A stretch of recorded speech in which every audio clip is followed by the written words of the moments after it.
Hello student, कैसे हैं आप सब। एक बार पुनः आप सभी का आपके अपने चैनल सी कोचिंग क्लासेस पर स्वागत है। क्लास 12th फिजिक्स एनसीईआरटी पर चैप्टर 10 चल रहा है और चैप्टर 10 में आज आपको समझाने वाला हूं तरंगाग्र। देखिए, जो 2021 के लिए प्लेलिस्ट बना है वो 3 भागों में डिवाइड है। भाग 1 में आपको एक से चैप्टर आपको 8 तक कराया गया है, वहां पर आप देख लेना। चैप्टर 9 भी साथ में चल रहा है, चैप्टर 10 चल रहा है, तो दोनों का प्लेलिस्ट अलग कर दिया हूं। तो चैप्टर 10 से बाद के जो है अलग प्लेलिस्ट में मिलेंगे, इसलिए आप लोग उसे अच्छे से विजिट कर लेना और देख लेना। चलिए स्टूडेंट, तो आज का जो टॉपिक है तरंगाग्र किसे कहते हैं और तरंगाग्र के प्रकार, तीनों प्रकार हम चर्चा करेंगे। जैसे आपका तरंगाग्र है बेलनाकार तरंगाग्र, गोलीय तरंगाग्र है ना, और एक आपका है समतल तरंगाग्र। तो तीनों तरंगाग्र के बारे में चर्चा करेंगे। तो चलिए वीडियो को शुरू करते हैं। लेकिन आप लोग है ना, यदि नए हैं तो चैनल को सब्सक्राइब जरूर कर लेना, साथ ही बेल आइकन प्रेस कर लेना। तो सबसे पहले आपको तरंगाग्र की परिभाषा है ना देखना है कि यदि किसी माध्यम में तरंग संचरित हो रही हो, माध्यम चाहे वायु हो, चाहे कांच हो, चाहे निर्वात हो, या तो माध्यम ईथर हो। आपको पता है स्टूडेंट कि सबसे ज्यादा ब्रह्मांड में कौन सा माध्यम है? ईथर माध्यम व्याप्त है। ये किसने कहा था? हाइगेंस का तरंग सिद्धांत में आप लोगों ने पढ़ा था कि संपूर्ण अंतरिक्ष में ईथर माध्यम व्याप्त हो। तो जब कोई प्रकाश जो है तरंग के रूप में संचरित हो रही किसी माध्यम में, तो किसी क्षण समान कला में, मतलब कोई भी एक निश्चित समय हो तब उस समान कला में उनके कणों के बिंदुपथ को ही तरंगाग्र कहते हैं। बिंदुपथ मतलब जिन रास्ते से होकर जा रही है, अर्थात जो आपकी कण एक नियमित क्रम से एक रास्ते का अनुसरण कर रही है, उसी रास्ते को हम कहते हैं तरंगाग्र। बिंदुपथ यानी बिंदुओं के जाने से जो एक पथ का निर्माण हो रहा है, उस बिंदु पथ को ही हम तरंगाग्र कहते हैं। क्लियर? कोई भी माध्यम हो सकता है, वायु, कांच, ईथर माध्यम, कुछ भी हो सकता है।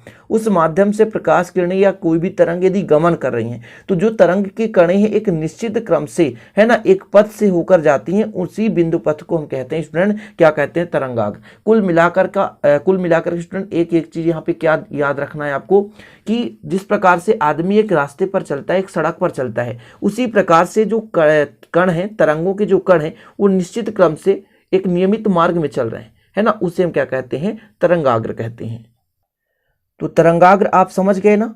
तरंगाग्र मतलब कणों का बिंदु पथ, यानी कणों के बिंदुओं से बना हुआ पथ ही तरंगाग्र है। पथ यानी रास्ता जिससे होकर के क्या है, कण गमन कर रहे हैं एक निश्चित क्रम से। ठीक है ना, क्लियर हो गया? तरंगाग्र क्या है? तो बिंदुओं का पथ यानी बिंदुओं से निर्मित पथ, तरंगों के जाने या तरंगों के गमन करने वाली रास्ताएं या पथ क्या कहलाता है स्टूडेंट? तरंगाग्र कहलाता है। अब इनके तरंगाग्र के प्रकार देखते हैं। तो सबसे पहले अपन देखेंगे क्या? गोलीय तरंगाग्र, इसके बाद बेलनाकार तरंगाग्र। तो देखिए, ये तरंगाग्र हो गया, ये हो गया गोलीय तरंगाग्र। तो देखिए, गोलीय तरंगाग्र क्या है कि जब प्रकाश स्रोत बिंदुवत होता है, मतलब किसी बिंदु के रूप में कहीं ना कहीं से प्रकाश निकलता है, तो किसी क्षण सीमित दूरी पर समान कला में कंपन करने वाले कणों का बिंदुपथ एक गोला होता है। इस स्थिति में तरंगाग्र गोलीय तरंगाग्र होता है। अच्छा, अब आप इसको कैसे समझोगे? जैसे आप किसी भी तालाब में जाएं और एक पत्थर मार दें, तो वलयाकार एक भंवरधार चक्कर के मतलब समान एक आपको देखने को मिलेगा तरंग। समझ रहे ना? आप कभी भी जाना, स्थिर जल में पत्थर मार देना, तो थोड़ा सा भंवरदार गोल गोल चक्कर के है ना तरंग के रूप में पानी लहराते हुए दिखाई देगा। उसी प्रकार से जब कोई आपका प्रकाश स्रोत बिंदुवत हो, जैसा कि यहाँ पे डायग्राम में आप देख पा रहे हैं कि यहाँ से प्रकाश स्रोत बिंदुवत है। अब प्रकाश तो चारों तरफ निकलेंगी, स्रोत है तो चारों तरफ फैलेंगी। तो जब समान कला में सीमित दूरी पर, जैसे यहाँ पर यहाँ से चारों तरफ सीमित दूरी है, इसी प्रकार से दूसरा जो लेयर दिख रहा है वो भी सीमित दूरी पर है। तो सीमित दूरी पर जब समान कला में कंपन करने वाले कणों का जो पथ होता है वो कैसा हो जाए? गोलीय माध्यम हो जाए। समझ रहे ना? एक गोला हो जाए, तो उस प्रकार के तरंगाग्र को हम गोलीय तरंगाग्र कहते हैं। क्या समझा आपने? कि जब प्रकाश स्रोत बिंदुवत होता है और किसी क्षण मतलब निश्चित समय में सीमित दूरी पर समान कला में कंपन करने वाले कणों का बिंदुपथ एक क्या बन जाए? गोला बन जाए। कैसे बन जाए स्टूडेंट? गोला बन जाए, तो उसे हम क्या कहते हैं? जब गोला बन जाता है तो उसे कहते हैं गोलीय तरंगाग्र। क्लियर? इतना समझ गए?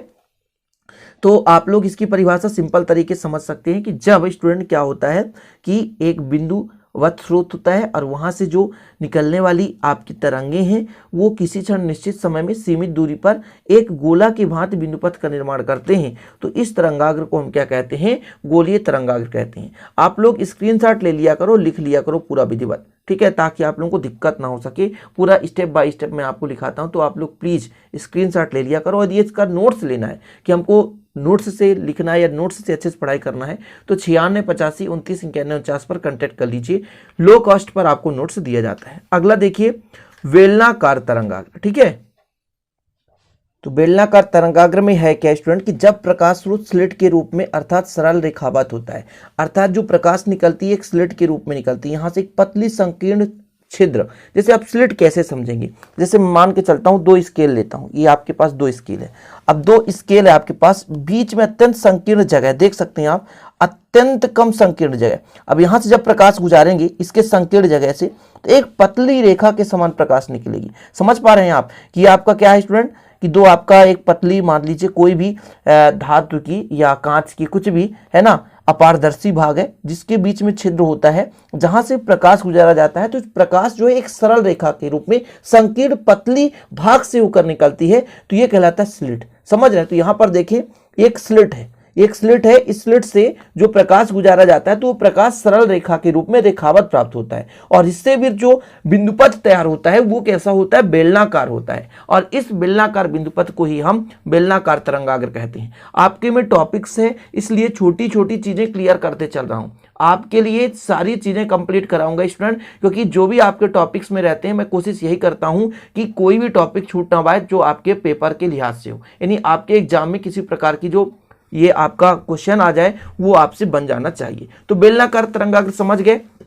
कि जो आपका स्रोत होता है एक स्लिट के रूप में होता है, और वहां से जो प्रकाश निकलती हैं तो एकदम सरल रेखावत होती हैं। फिर उनसे जो तरंगाग्र मतलब एक प्रकार से जो पथ बनता है बिंदुपथ, एक गोला बेलनाकार पथ बनता है। यहां पर देख सकते हैं बेलनाकार है ना पथ बनता है, उसी बिंदुपथ को हम कहते हैं बेलनाकार तरंगाग्र। तो ये हो गया बेलनाकार तरंगाग्र। इसके बाद आपका टॉपिक है स्टूडेंट क्या, समतल तरंगाग्र। समतल तरंगाग्र देखिए कि जब गोलीय या बेलनाकार तरंगाग्र विस्तारित होता है मतलब फैलता है, तो उसकी वक्रता कम होने लगती है, अतः स्रोत से असीमित दूरी पर स्थित इस तरंगाग्र के एक भाग को समतल माना जा सकता है। गोलीय या बेलनाकार तरंगाग्र के इस भाग को ही समतल तरंगाग्र कहते हैं। मतलब ये हो गया कि जैसे कोई भी बेलनाकार तरंगाग्र है या गोलीय तरंगाग्र है, उसके जब असीमित दूरी पर जाते हैं मतलब थोड़ा सा कुछ दूर तक जाते हैं, तो वहां पर एक बिखरा हुआ भाग यानी फैला हुआ भाग हमें एक दिखाई देता है। समतल क्या है, जैसे आप देखिए ये पूरा बुक का पृष्ठ जो दिख रहा है ये समतल भाग है। ये क्या है, समतल भाग है। तो देख पा रहे हैं जैसे यहाँ पे प्रकाश है, जी हाँ बल्ब जल रही है, यहाँ तक प्रकाश आ रही है, तो धीरे धीरे उसकी जब तीव्रता कम होती है तो एक फैला नुमा हमको दिखाई देने लगता है। मतलब एक उसकी जो सीमित दूरी पर वो फैल जाता है, मतलब असीमित दूरी पर फैल जाता है, यानी कुछ दूर तक उसे ले जाने के बाद वो फैल जाता है, चारों दिशाओं में ध्रुवण की क्रिया हो जाती है, असीमित मतलब सममिति में कमी आ जाती है। तो वो एक प्रकार से समतल की भांति व्यवहार करता है, और उसमें से एक समतल की भांति हमको आकृति दिखाई देने लगती है, उसे हम कहते हैं समतल तरंगाग्र। क्या कहता है, जब गोली या बेलनाकार तरंगाग्र हो, मतलब गोली हो और बेलनाकार तरंगाग्र हो, वो विस्तारित होता है मतलब फैल जाता है, तब उसकी वक्रता कम होने लगती है, मतलब उसकी जो तीव्रता कम होने लगती है ना। जब असीमित दूरी पर ये तो तरंगाग्र स्थित होते हैं स्टूडेंट, तो उसके हम इस भाग को समतल मान लेते हैं कि एक समतलाकार आकृति के नुमा ये प्रकाश फैला हुआ है, और उससे जो बिंदुपथ हमारा तैयार हुआ वो स्टूडेंट कहलाया गया समतल तरंगाग्र। क्लियर? तो ये आपका समतल तरंगाग्र का डायग्राम है, जिसे कि आप लोग इसे बना सकते हैं, जिसको इंग्लिश में क्या बोलते हैं, प्लेन वेव फ्रंट। तो इतना क्लियर हो गया तीनों चीज।